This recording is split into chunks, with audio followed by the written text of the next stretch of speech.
Florida Congressman Byron Donalds to talk more about this. Congressman, great to see you again.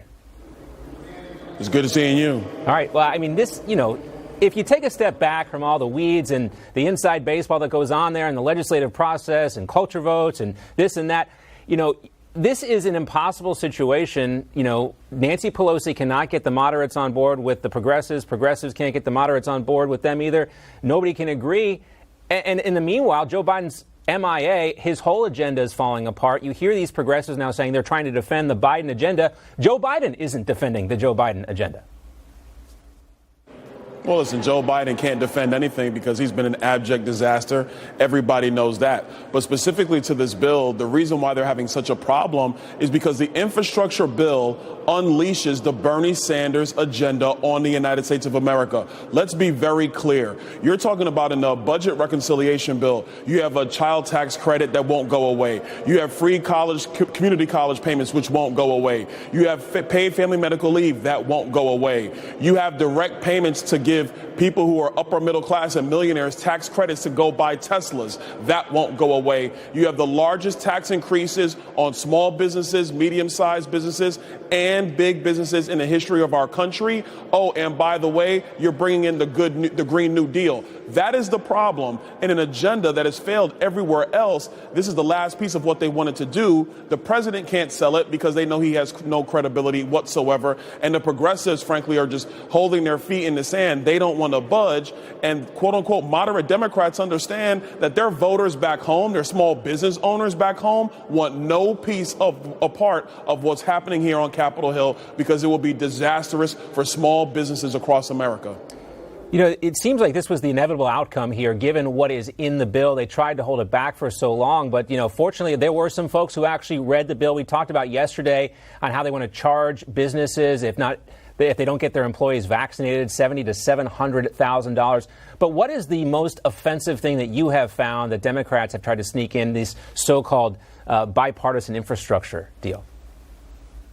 Well, you mentioned one of them, the new fines associated with vaccine mandates. But I will tell you the most egregious is the one the White House is trying to slip in. And this would allow the IRS to basically have information on every transaction over $600 in every banking account across the country, whether it's an individual or whether it's a business. I mean, this is outrageous. This will be turning the IRS into the financial privacy of every American just because they've run out of money up here and they're trying to find money in the couch cushions to pay for the Bernie Sanders, Ocasio-Cortez agenda. This is how outrageous this is. And when you have banks and small business owners are getting wind of this provision that the White House is trying to sneak in, it is a complete disaster on top of all of the other travesties in this legislation. Yeah, it's not just regressive, the taxes here. It's also punitive in many ways as well. When you think about what they want to do and what Janet Yellen said yesterday about taxing, the death tax and inheritance tax and stuff like that. But let's switch topics. I want to talk about the border with you right now. Things are getting worse, according to Panama's foreign minister. At least she says there are as many as 60,000 more migrants, mostly Haitians, poised to make their way to the United States. And here are some recent pictures of them crossing through the Panamanian jungle. This is never going to stop, Congressman, until the president and his administration change their border policies, is it? Well, listen, I want to help the vice president. If you're going to go look at root causes, here's one of them. Stop having a situation and a policy here in the United States that allows the coyotes to go market to immigrants south of the border to come and take the long trek to the United States. If you would actually do a policy like shutting our border down and securing it and not just giving out blanket dates for an amnesty hearing where you get to go into the United States as you please, the coyotes would not have the financial incentive to move immigrants to our southern border, whether they're Haitian, South American, Chinese, or no matter where else they come from.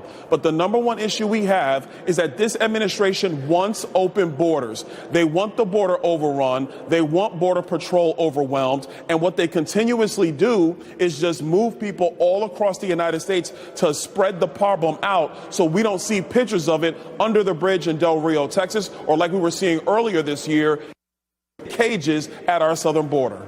Yeah.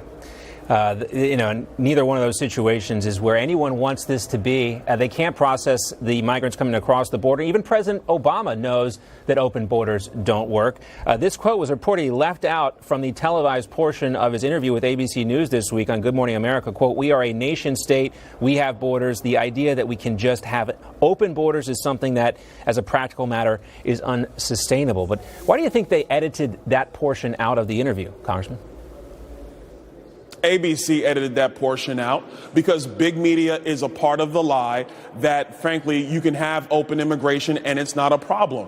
But the truth of the matter is that in order to protect Joe Biden and to protect his agenda that has failed in every aspect across our country, you have to edit out comments like former President Obama made. We have to have strong borders. We are a nation state, and it is incumbent upon the President of the United States to do his job, follow the law, and enforce the law. But because ABC News in part wanted Joe Biden to be president, they have a vested interest in protecting him, and that's why they edit out any clips, and that's why they shut down any dissent towards his agenda, even though we all know it's failing, and ABC News knows it more than anybody else. We also saw a lot of the media forced to retract their stories about the whips this week as well.